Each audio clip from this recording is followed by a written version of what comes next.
So hello guys, ngayong video, gagawin natin yung activity 3 sa AutoCAD.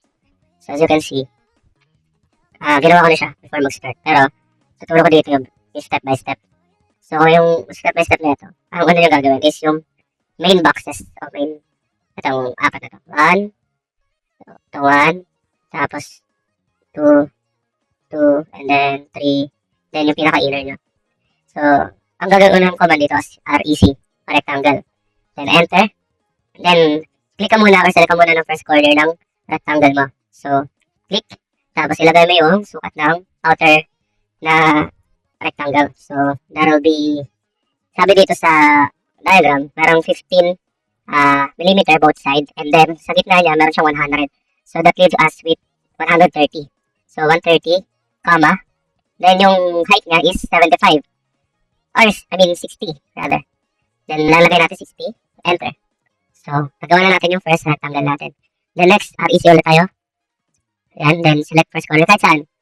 Ayan, huwag kayong mag-alala. May gagawin tayo din para mag-align sila mamaya. So, sa pangalawa, meron tayong 100mm. Then, yung height niya is 75. And enter. Then, di ba, hindi siya naka-align. So, mamaya may gagawin tayo din. Then, REC ulit. Kahit saan. Pumindot ka lang. Then, we have 60 by 40. So, yung 60 yun yung haba o yung length. Tapos, yung 40, that'll be our height. Then, REC ulit.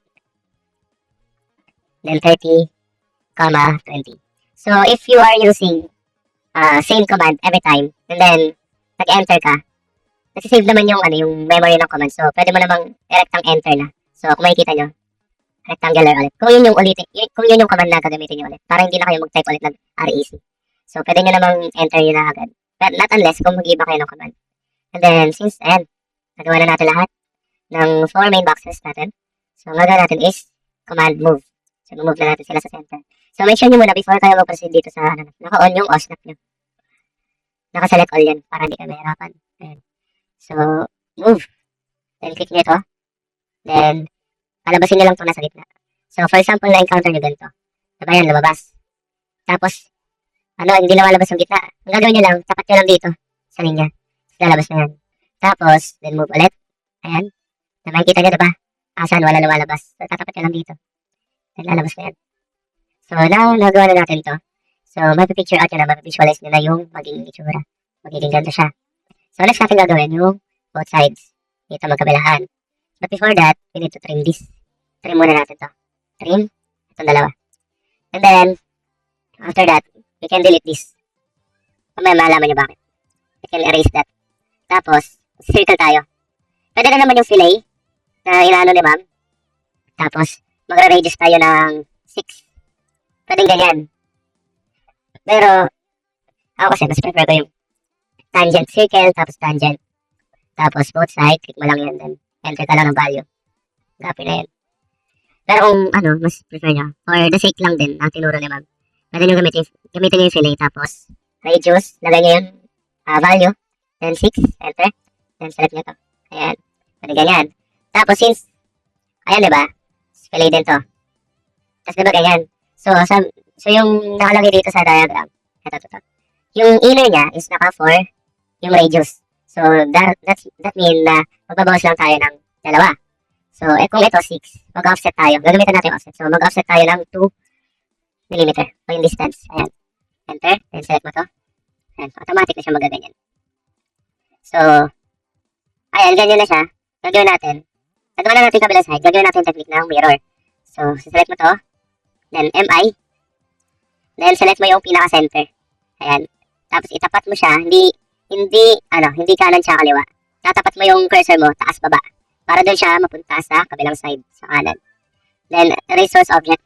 Pinutin nyo no. Ayan. And then, after that, mag-circle tayo. Then, sa gitna, hanapin mo yung gitna. Ito. Pag lumabas ng triangle ito, ibig sabihin, that'll be your midpoint. So, select mo yan, click. Then, lagay mo yung value ng radius. That'll be 10. And then, makikita nyo dito. So, nag-circle na tayo ng 10 radius. So, ang distance nito is 2 ulit. So, mag-offset tayo ng 2. And enter. Then, select mo yan, ganyan. Then, ititrim na natin to. Para hindi makakalat tingnan. Then, ititrim din natin to. Ayan. Tapos, ang gagawin natin, para magawa natin to, itong dito. sa magkabilang gilid. Saka ito.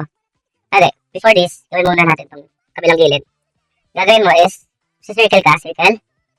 Tapos ito, itong endpoint. Click mo yan, then lagay mo 2. Then, after that, trim mo muna siya para malinis. Then, click mo siya. Then, MI, mirror tayo ulit. Select mo tong middle point dito. Yes, no. Then, trim ulit. Then, line. Line tayo ng ganyan.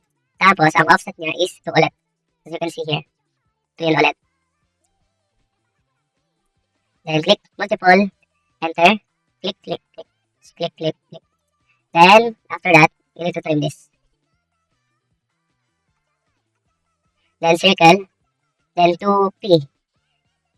Circle. Tapos, 2P. Ayan. Tapos, click mo from here to dito. Ayan.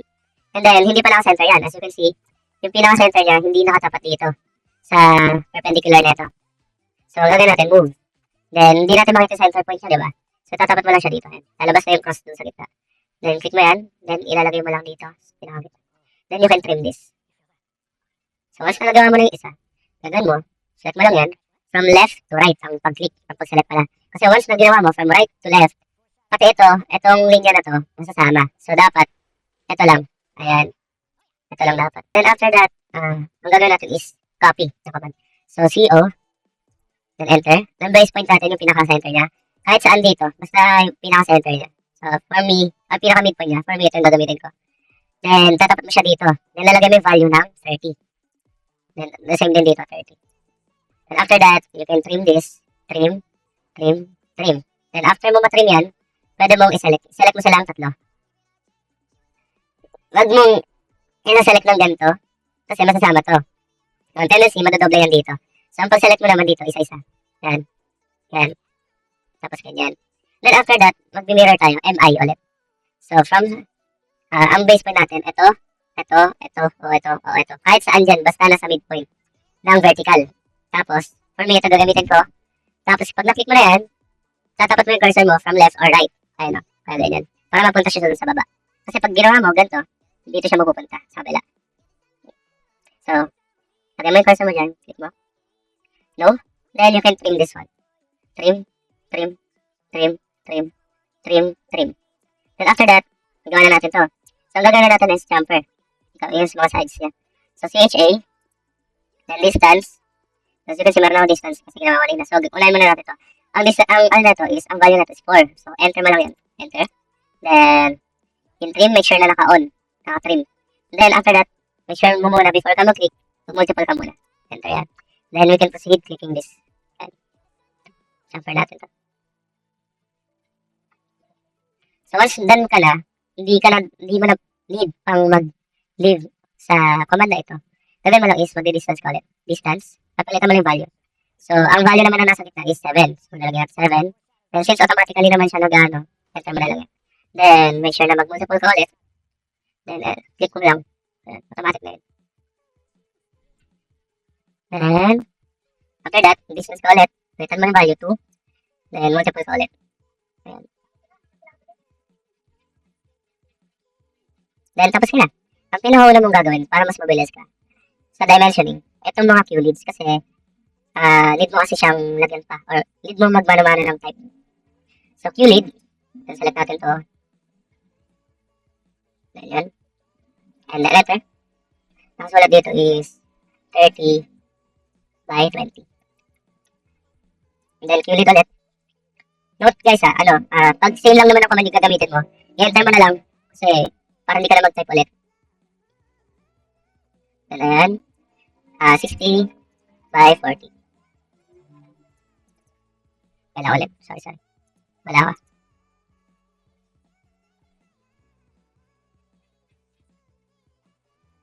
Then, enter. 60 by 40. Enter. Then, ulit.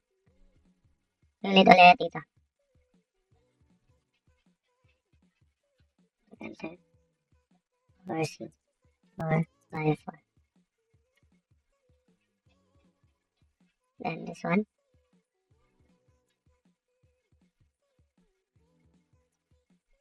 Or C 2 by 2. Then, this This one pala. Sorry. 4C, 7 by 7. So if you're wondering, ano yung meaning ng 4C? That means yung 4 corners. C stands for corner. Then, once na tapos mo na yan, diba? Tapos mo na yan. Gagawin mo yung dim. Dimensioning ka na. Mas madali ito kasi automatic na siya naglalagay ng value.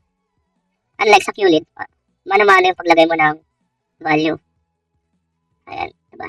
Tapos, ito, isa pa to. Ayan. And this one, diba? Automatic na siya naglalagay naman. Kaya mas madali ito. Unlike sa QLID, ikaw yung mismo maglalagay ng sukat. Ayan. Tapos lagay natin dito.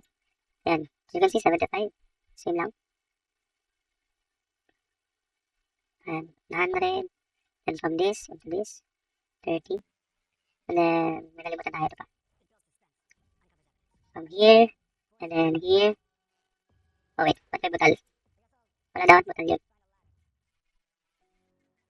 Ayan. Ayan. 15. So, yun. Tapos na yung activity number 3 na. Then, try nyo na lahat yan. In speed. O, mas mabilis. Yun lang.